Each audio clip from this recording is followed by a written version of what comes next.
1, 2, 3, come on! Hello student, मैं आशीष आनंद आज class 10th के बीटीवीसी बुक के एक्सरसाइज 3.6 को बताने जा रहा हूँ। आप सभी विद्यार्थी इस एक्सरसाइज को अच्छी तरह से देखेंगे। निम्न समीकरणों के युग्मों को रैखिक समीकरण के युग्म में बदलकर हल करें। जैसा कि यहाँ इक्वेशन जो दिया गया है, अभी तक जनरली हम लोगों ने किस तरह के इक्वेशन को सॉल्यूशन किया है, तो 2x + y = 3 जैसे दो चरों में रैखिक समीकरण को यहाँ x अंश में ही हुआ करता था और y भी अंश में ही हुआ करता था। लेकिन इस क्वेश्चन में अगर देखा जाए तो x जो है हर में है और यहाँ x और y दोनों का दोनों हर में है, तो हमें दो चरों के रैखिक समीकरण में उसको कन्वर्ट करना है। उसके बाद हमें प्रश्नों को हल करना है। तो मैं सारे प्रश्नों को आपको दो चरों के रैखिक समीकरणों के रूप में बदलकर समझा देता हूं, बाकी आप हल करने की जो विधि आपको आसान लगती हो उस विधि का यूज करके आप समीकरण को हल कर लेंगे। देखा यहां क्वेश्चन जैसा कि दिया गया है 1/2x + 1/3y = 2 and 1/3x + 1/2y = 13/6। तो हम करते क्या है कि इस वाले टर्म को थोड़ा सा अच्छा समझने की कोशिश करिएगा कि 1/2x को हम क्या लिख सकते हैं? लिख सकते हैं 1/2 × 1/x। देखिए मल्टीप्लाई करेंगे तो फिर यही बात आ जाएगा। 1 को जब 1 से मल्टीप्लाई करें तो 1 आएगा, 2 को x से मल्टीप्लाई करेंगे 2x आएगा, अर्थात 1/2x को हम 1/2 × 1/x लिख सकते हैं। 1/3y को 1/3 × 1/y लिख सकते हैं। 1/3x को 1/3 × 1/x लिख सकते हैं। 1/2y को 1/2 × 1/y लिख सकते हैं। तो ऐसे कर हमें इस बात का ध्यान रखना है कि इस तरह का जब भी आपको प्रश्न मिले तो 1/x को हमें किसी अदर वेरिएबल के बराबर मानना है। हमने मान लिया आपको u, हमने इसे u मान लिया और 1/y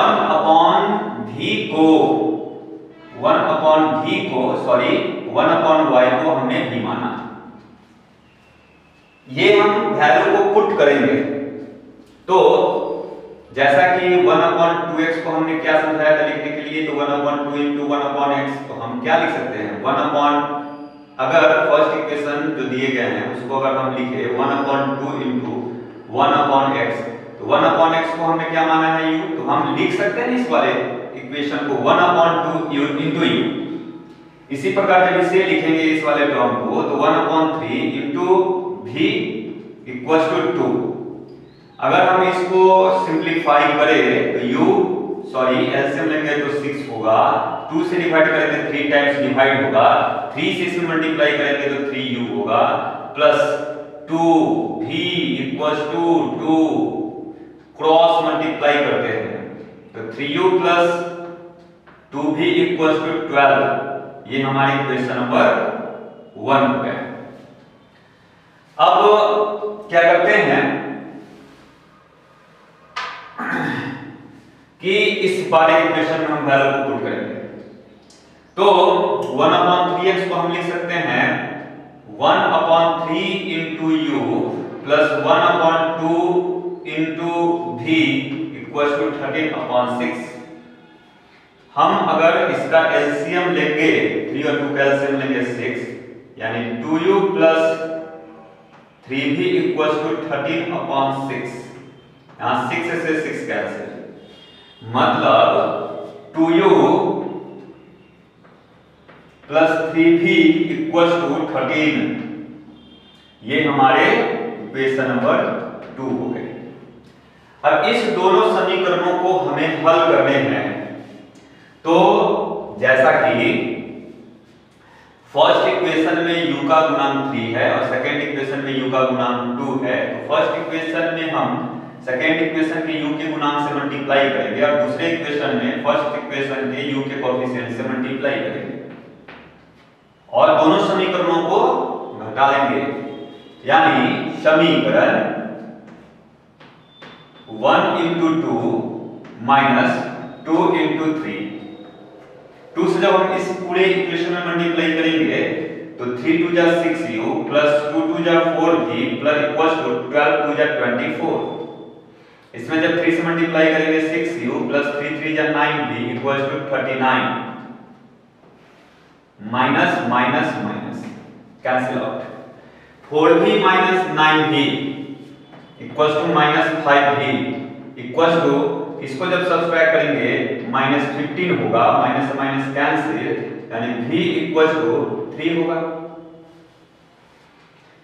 v हमने किसको माना था? v हमने 1/y को माना था, तो हम यहाँ 1/y इक्वल्स टू 3 लिखेंगे। जब y का वैल्यू फाइंड करेंगे तो 1/3 आएगा। ये हमारा y का आंसर हो गया।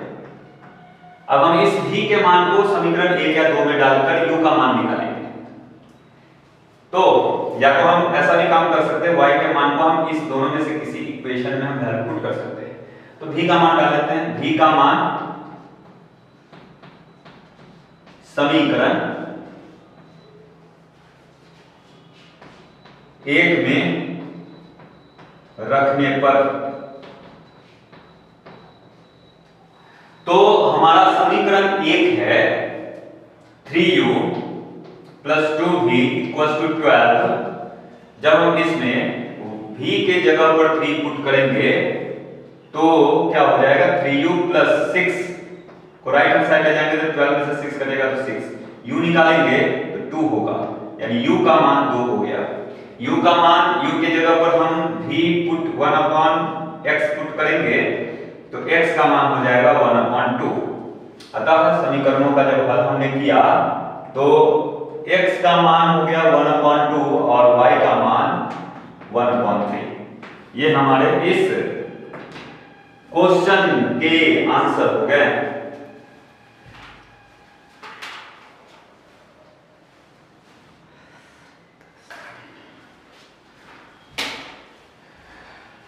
तो अब नेक्स्ट क्वेश्चन को हम देखेंगे।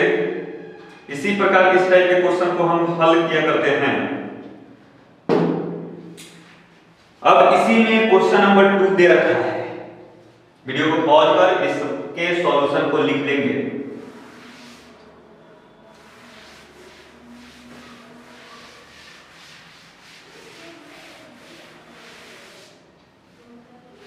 प्रश्न संख्या 2, 2/√x plus 3/√y, 2/√x plus 3/√y equals to 2, 4/√x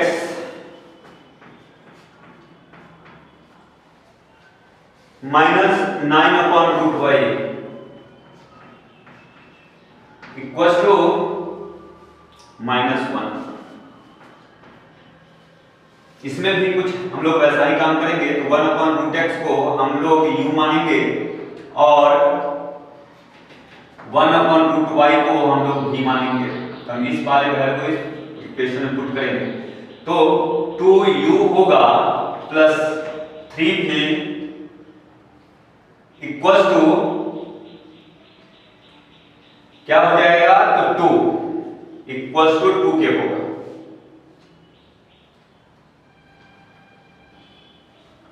equals to 2 और इसमें जब हम लोग पुट करेंगे इसको इक्वेशन नंबर 1 मानेंगे और इसमें जब पुट करेंगे तो 4u minus 9v equals to -1 होगा। ये इक्वेशन नंबर 2 हो गया। ध्यान रखना है कि इसमें अगर 2 से मल्टीप्लाई कर लेंगे फर्स्ट इक्वेशन में तो दोनों इक्वेशन के u का कोएफिशिएंट इक्वल हो जाएगा। तो समीकरण 1 into 2 माइनस 2 into 1, तो फर्स्ट इक्वेशन में जब हम 2 से मल्टीप्लाई करेंगे तो 4u plus 6v equals to 4 and 1 से मल्टीप्लाई करेंगे तो 4u minus 9v equal to minus 1। Subtract करेंगे तो माइनस प्लस माइनस है तो प्लस का सही। इससे ये करेगा 6v और 9v ऐड करेंगे तो 15v इक्वल टू 5। जब हम यहाँ से v फाइंड करेंगे तो 15/5 5/15 होगा यानी 1/3 होगा। v के वैल्यू को हम इक्वेशन 1 में पुट करते हैं। v का मान समीकरण 1 में रखने पर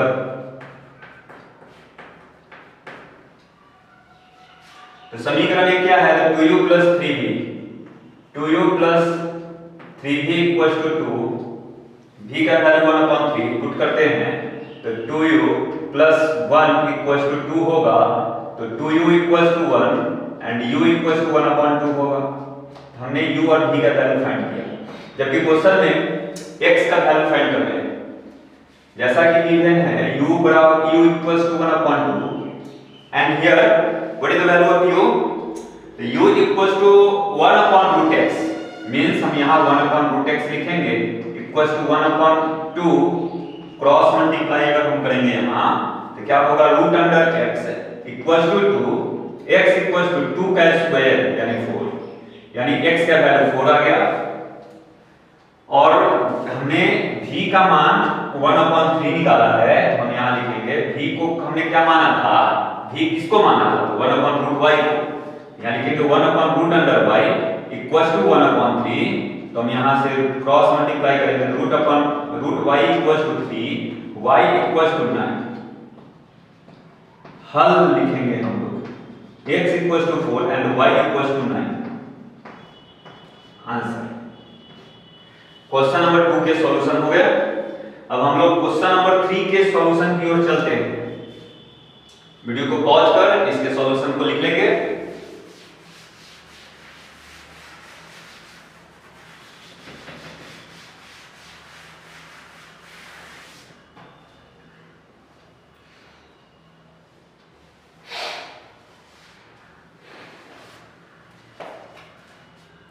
क्वेश्चन नंबर 3 गिवन है 4/x plus 3y equal to 14 and 3/x minus 4y equal to 23। ये हमारी इक्वेशन नंबर 1 हो गया। ये इक्वेशन नंबर 2। एक बात थोड़ा ध्यान रखना है, फिर यहाँ x जो है y में, y वाला टर्म y में नहीं है, इसको मानने की कोई आवश्यकता नहीं है। तो हम इसको सिंपल 1/let माना 1/x इक्वल टू u हमने मान लिया। अब क्या करेंगे? वैल्यू को पुट करेंगे। 4u plus 3y equal to 14 and 3u minus 4y equal to 23। Equation number 1 and equation number 2।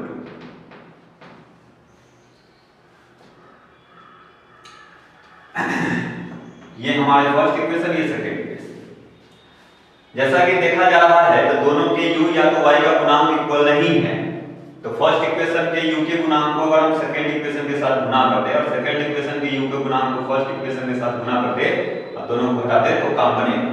यानी equation number 1 into 3 minus 2 into 4 3 से मल्टीप्लाई करेंगे तो 12u plus 9y equal to 43 42। 4 से मल्टीप्लाई करेंगे तो 12u minus 16y equal to 4 3 जा 12 और 4 2 जा 8 और 1 9।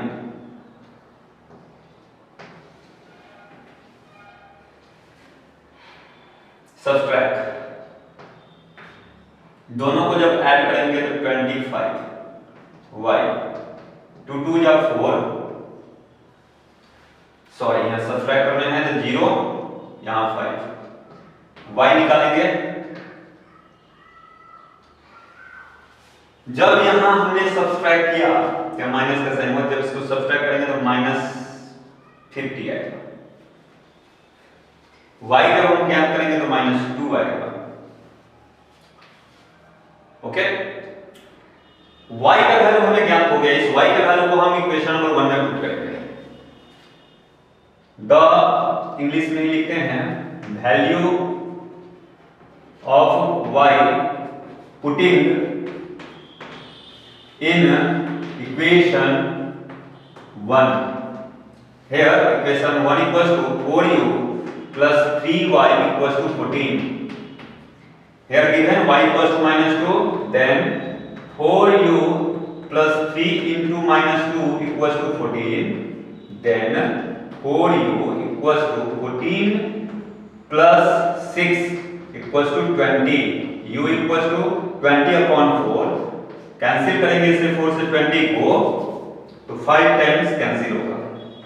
So u equals to 5 and हमने माना u equals to what? तो 1 upon x equals to 5 means x equals to 1 upon 5 and y equals to -2. This is the answer of given question.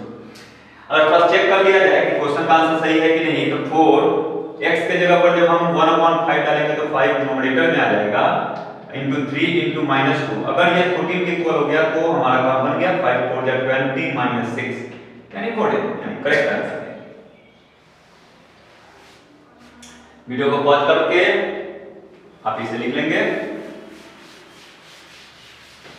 अब हम आपको सिर्फ इक्वेशन के का फॉर्मेट तैयार करके बताएंगे और आपको क्वेश्चन को स्वयं हल करने हैं. 4 number 5 upon x minus 1 plus 1 upon y minus 2 equals to 2 and 6 upon x minus 1 minus 3 upon y minus 2 equals to 1. मेरे प्यारे बच्चों, अब इस टाइप के क्वेश्चन को मैंने 3 क्वेश्चन आपको समझाया तो आप इस टाइप के क्वेश्चन को बना सकते हैं. मैं आपको सिर्फ इक्वेशन का फॉर्मेट में तैयार कर देता हूं अर्थात इक्वेशन में समझा देता हूं कि किस तरह का इक्वेशन होगा. आप उसको स्वयं बनाएंगे. u और v का वैल्यू फाइंड कर. Here one let 1 upon x minus 1 equals to u and 1 upon y minus 2 equals to v. तो 5u plus v equals to 2 equation number 1 and 6u plus 3v equals to 1 equation number 2. अब इस दोनों equation को solution करके आप u और v का मान निकालेंगे. u के जगह पर इस वैल्यू को पुट करके x का वैल्यू फाइंड करेंगे. ये इस तरह से बनाएंगे तो क्वेश्चन नंबर 4 हमारे कंप्लीट होंगे. अब हम क्वेश्चन नंबर 5 देखते हैं.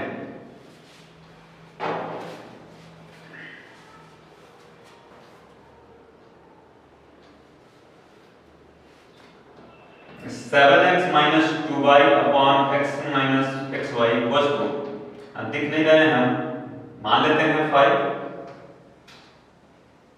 x plus 7y y x upon xy equals to 50.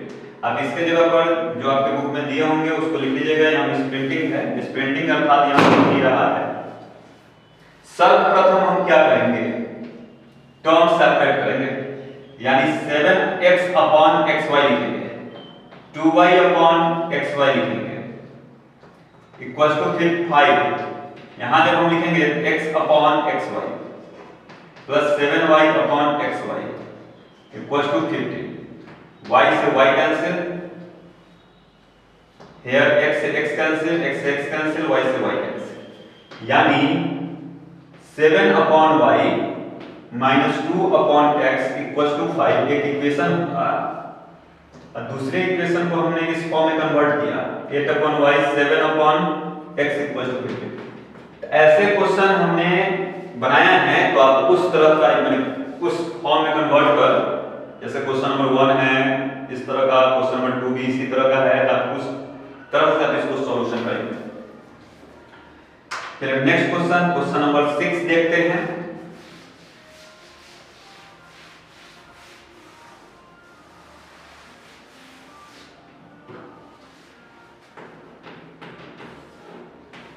Six x plus 3y equals to 6xy,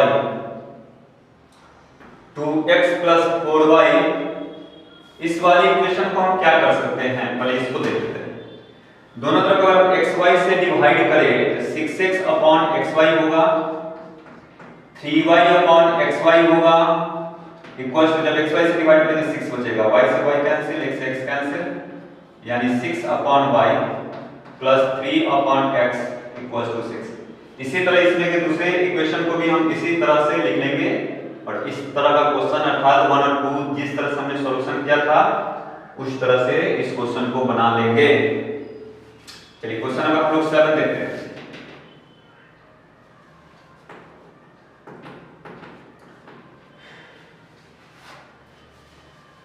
seven के जगह पर 7, 8 दोनों सेम टाइप का है तो मैं 8 क्वेश्चन नंबर 8 को सॉल्यूशन करता हूं। अब 7 नंबर क्वेश्चन इसी तरह का है, आप बना लेंगे।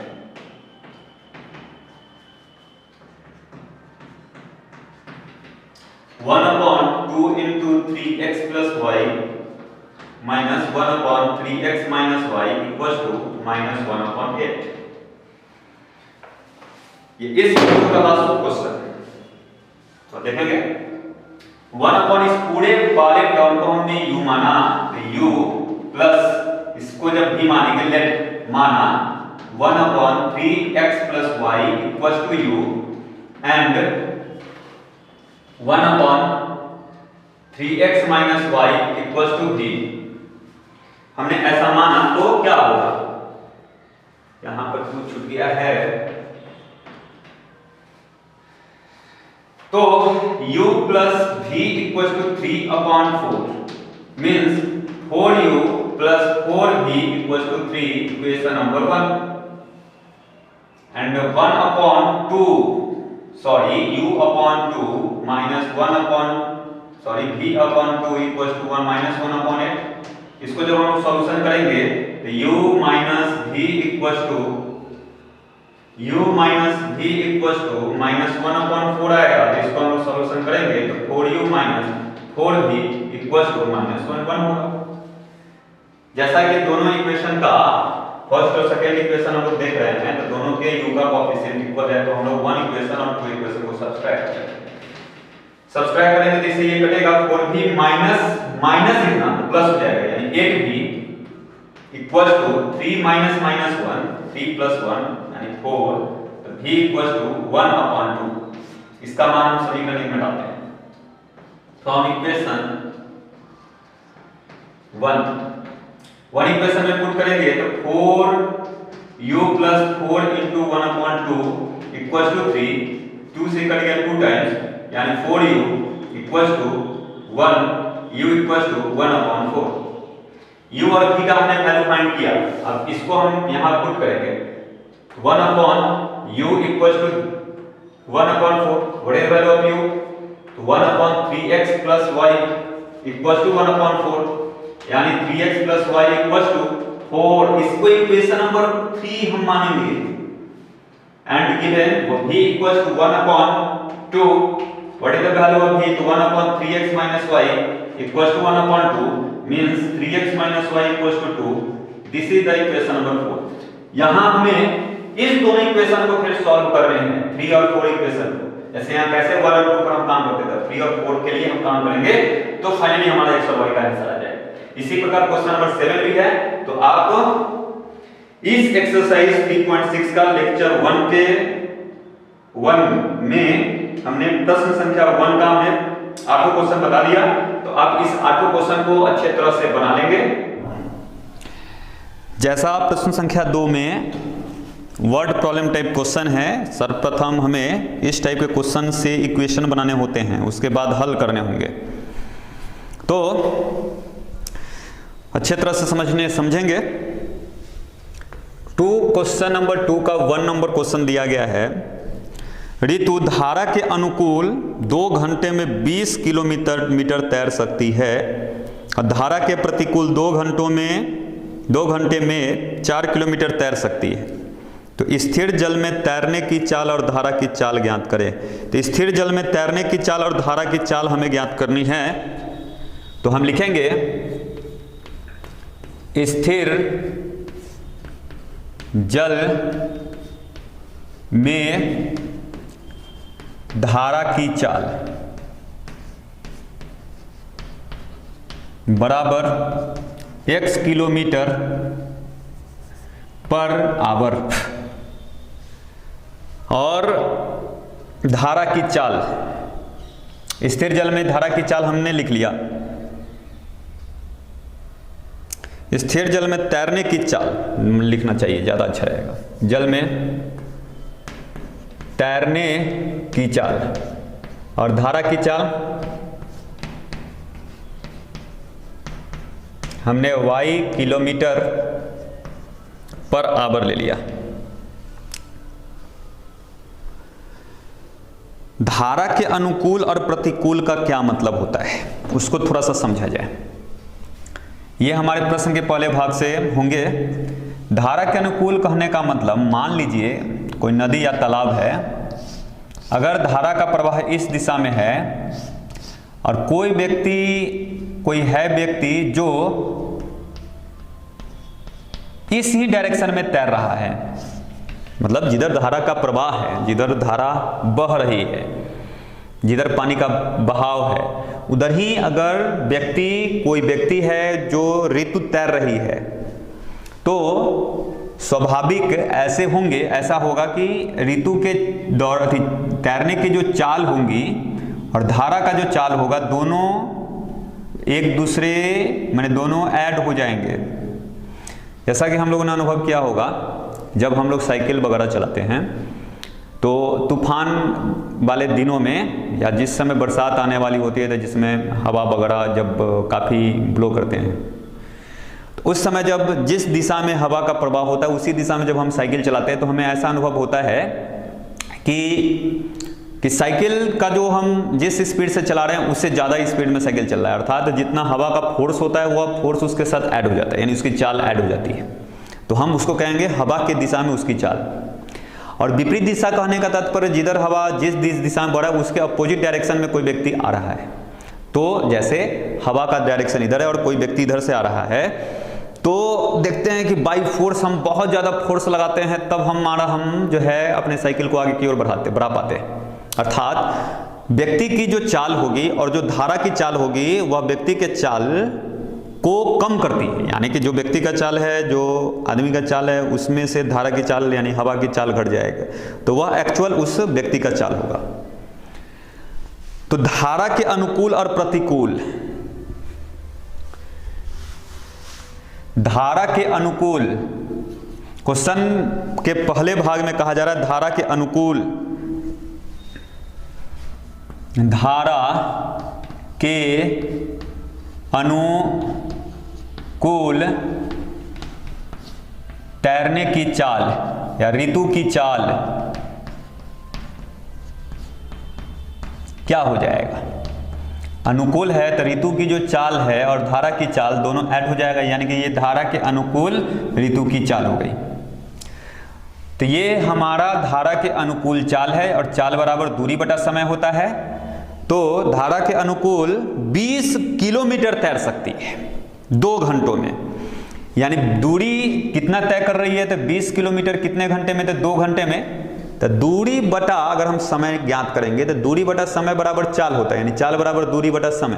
तो x प्लस वाई अनुकूल चाल है ऋतु के, जबकि चाल किसके बराबर होगा, तो दूरी बटा समय के। तो दूरी कितना तय कर रही है, तो 20 बटा 2 करेंगे, यानी ऋतु की चाल 10 किलोमीटर पर आवर होगा, यानी x plus y equals to 10 kilometre पर आवर।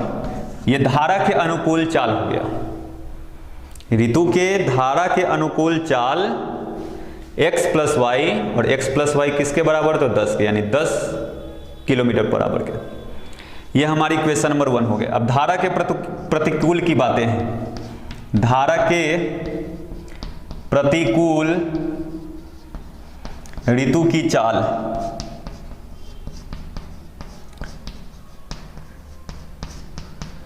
क्या होगा, x माइनस वाई, कि ऋतु की जो तैरने की चाल है उसमें से धारा की चाल घट जाएगी, यानी इतना किलोमीटर पर आवर। तो ये अनुकूल चाल है और चाल बराबर जैसा हम जानते हैं दूरी बटा समय। तो धारा के जब प्रतिकूल वह तैरती है तो 4 ही किलोमीटर जा पाती है। कितने समय में? तो 2 घंटे में, यानी 4/2 यानी दूरी बटा समय, यानी दूरी बटा समय का मतलब चाल, इसको 2 टाइम्स काट लेंगे यानी x - y = 2। अब इस दोनों इक्वेशन को हम जिस भी विधि से हो, बीजगणितीय माध्यम के जो भी विधि हो, उस विधि से हल करके x और y का मान निकालेंगे। तो x जो होगा यानी कि रितु के तैरने की चाल ज्ञात हो जाएगी और धारा के चाल y से हमने रिप्रेजेंट किया है, तो y का जो मान होगा वह धारा की चाल को रिप्रेजेंट करेगा। तो हमें जैसा आशा है कि आप बात समझे होंगे, इस क्वेश्चन को आप बना लेंगे। चलिए क्वेश्चन नंबर, अब हम लोग 2 नंबर क्वेश्चन में चलते हैं।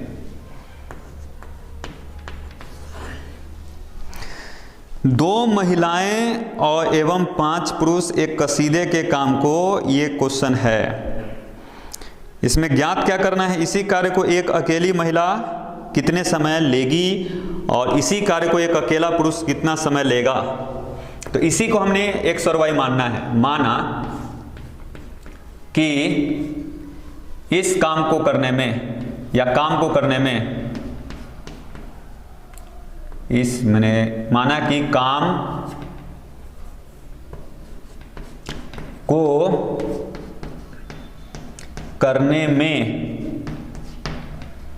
एक अकेली महिला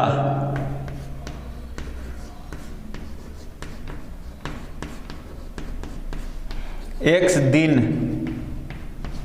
लगाती है, जबकि एक अकेला, यहां पर डॉट नहीं देंगे नहीं तो अकेली हो जाएगा, अकेला पुरुष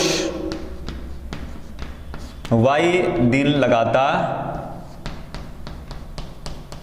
है। यानी x माना कि हमने ऐसा माना कि एक अकेली अगर महिला x दिनों तक काम करे तो कसीदे का काम कंप्लीट होगा, और एक अकेला पुरुष y दिनों तक काम करे तो वह कसीदा का काम कंप्लीट हो जाएगा। ये हो गया हमारा प्रश्न के पहले भाग से। 2 महिला 5 पुरुष, ध्यान से समझना है, 2 महिला 5 पुरुष अगर इसी काम को करे तो 4 दिन में पूरा होता है, यानी 4 दिन लगते हैं। हाँ, इसको थोड़ा अच्छा से समझना है। एक बात समझना है कि एक अकेली महिला x दिन लगाती है, एक अकेला पुरुष उसी काम को करने में y दिन लगाता है। तो हमें एक दिन में एक अकेली महिला द्वारा किया गया कार्य ज्ञात करना है। तो x दिन में एक काम कंप्लीट होता है, तो एक दिन में उस काम का 1/x भाग कंप्लीट होगा। एक नियम से समझिए थोड़ा।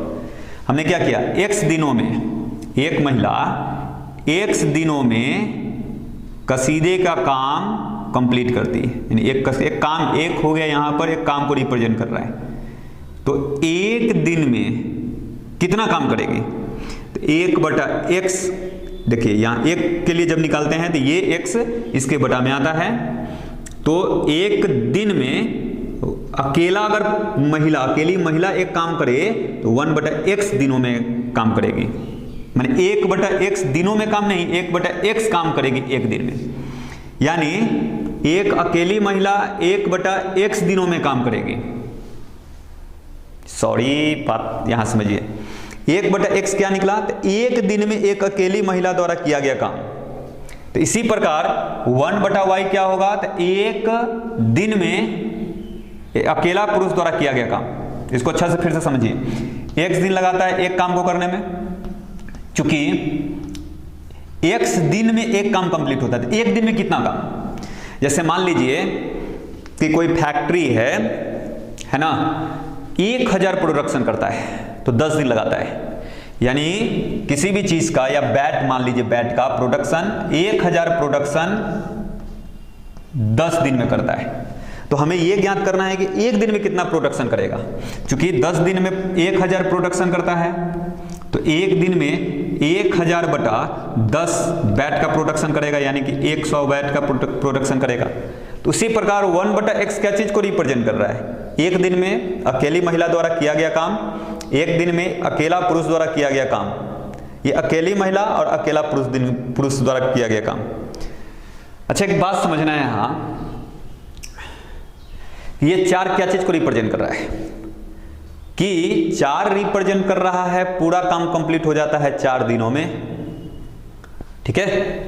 अगर 2 पुरुष अगर 4 दिनों में काम कंप्लीट होता है तो 1 दिन में कितना काम कंप्लीट होगा? तो 4 दिनों में 1 काम कंप्लीट होता है तो 1 दिन में 1/4 काम कंप्लीट होगा, यानी 1/4 काम 1 दिन में कंप्लीट होगा। तो ये 1/4 काम 1 दिन में कंप्लीट होगा तो कितने पुरुष और कितने महिलाएं द्वारा? तो 2 महिलाएं और 5 पुरुष द्वारा अगर काम किया जाए 1 दिन में, 1 दिन तक, तो 1/4 काम होगा 1 दिन में।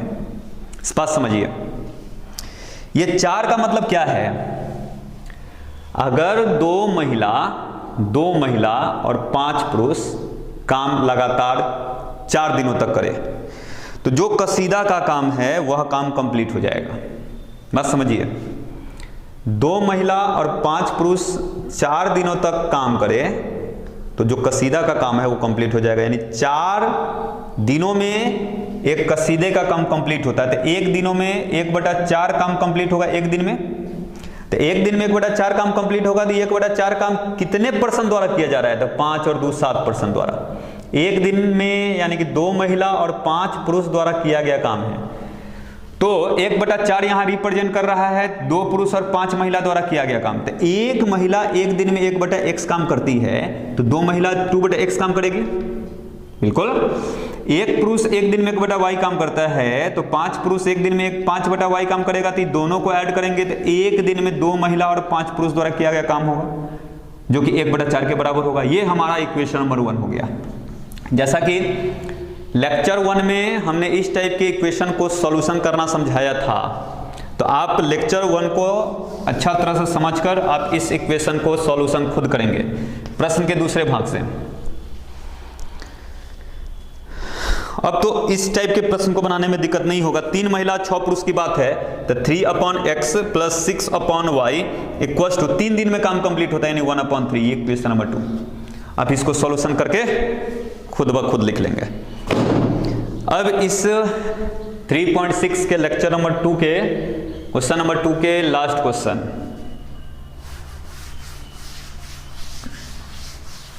इसके लास्ट क्वेश्चन को हम देखते हैं, यानी क्वेश्चन नंबर 3।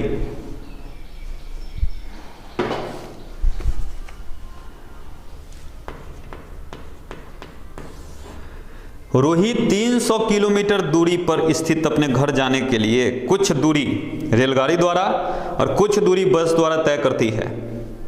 यदि वह 60 किलोमीटर रेलगाड़ी द्वारा तथा शेष बस द्वारा तय करे, तो रेलगाड़ी और बस की चाल ज्ञात करना है। तो हम लोग रेलगाड़ी और बस के चाल को मान लेते हैं। माना रेल गाड़ी की चाल बराबर x किलोमीटर पर आवर, बस की चाल बराबर y किलोमीटर पर आवर। अब क्या करना है? रोहित 300 किलोमीटर की दूरी तय करती है, मतलब रोहित 300 किलोमीटर का एक दूरी है जिसको तय करती है। 300 किलोमीटर का दूरी तय करने में कुछ दूरी रेलगाड़ी से और कुछ दूरी बस से जाती है। 60 किलोमीटर रेलगाड़ी से तय करती है। 60 किलोमीटर दूरी रेलगाड़ी से और बाकी जो बच गया, यानी कि 300 किलोमीटर में 60 किलोमीटर दूरी रेलगाड़ी से और बचा 240 किलोमीटर, तो 240 किलोमीटर का दूरी बस से तय करती है। ठीक है, तो उसको 300 किलोमीटर का दूरी जाने में उसको लगता है आपको 4 घंटा। इस इक्वेशन को समझते हैं। देखो 4 घंटा कॉमन है दोनों के लिए, मतलब 60 किलोमीटर अगर रेल से 60 किलोमीटर का दूरी तय करने के बाद 240 किलोमीटर का दूरी अगर बस से तय कर ले तो कुल जो दूरी है उसको तय करने में उसको 4 घंटा का समय लगता है। यानी कि 60 किलोमीटर अगर दूरी रेलगाड़ी से जा रही है तो उसको कितना समय लग रहा है? तो समय बराबर दूरी बटा चाल। तो दूरी कितना जा रही है? तो 60 किलोमीटर, तो 60 और रेलगाड़ी का चाल कितना है? तो x, यानी 60 बटा x। यानी कि 60 किलोमीटर जाने में रेलगाड़ी द्वारा कितना समय लगा था? 60/x घंटा का समय लगा। बस द्वारा जाने में कितना समय लगेगा? तो 240/y, यानी कि 240/y। दोनों को जोड़ेंगे तो कुल समय 4 के बराबर है, क्वेश्चन में कहा जा रहा है। ये हमारा इक्वेशन नंबर 1 हो गया प्रश्न के दूसरे भाग से। तो इसको अच्छा समझो, 60 किलोमीटर रेलगाड़ी से कितना समय लगा होगा? तो समय बराबर होता है दूरी बटा चाल।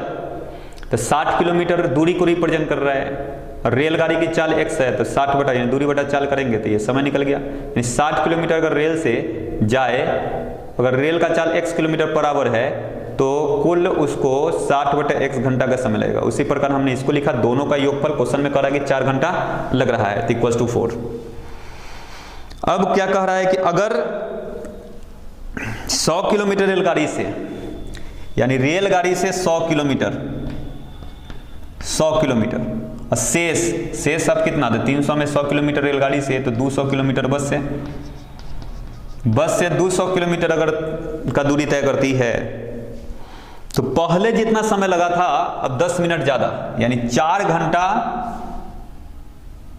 अब समय कुल कितना लग रहा था? 4 घंटा 10 मिनट। 10 मिनट का माने 10/60, 10 से कम 10, 10 छक 60, यानी 4 होल 1/6, यानी 6 जगह 24 एक 25/6, यानी कि इतना घंटा लगा। तब सेम टू सेम काम है। तो 100/x plus 200/y equals to 25/6। Equation number 2, equation number 1, इस दोनों को आप सॉल्व करेंगे, आपके आंसर आ जाएंगे। तो आज का लेक्चर यहीं समाप्त होता है। Okay, thank you.